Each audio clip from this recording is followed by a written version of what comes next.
Suppost hawnhekk fil-White Rocks għaddej proġett maġġuri bilan li servi ta' dar għal 40 disċiplina sportiva differenti.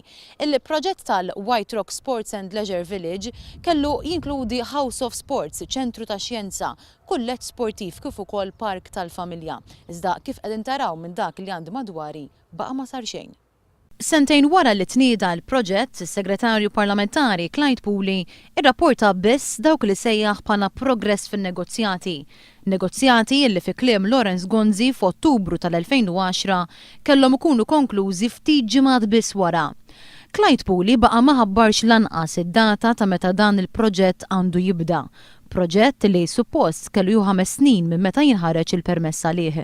Il-Prim Ministru kien iddeskriva dan il-proġett bħala li kellu jkun l-ikbar kumpless sportiv fin-nofsinhar tal-Ewropa. Fid-9 ta' Ġunju ta' sentejn ilu dakinhar ta' tnedija tal-proġett kien intqal li dan kellu jiġi jiswa 200 miljun euro.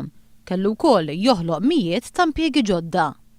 F'dan il-proġett iridu jinħolqu tal-inqas 800 impjieg ġdid. Sallum minn dan kollu ma ġara xejn.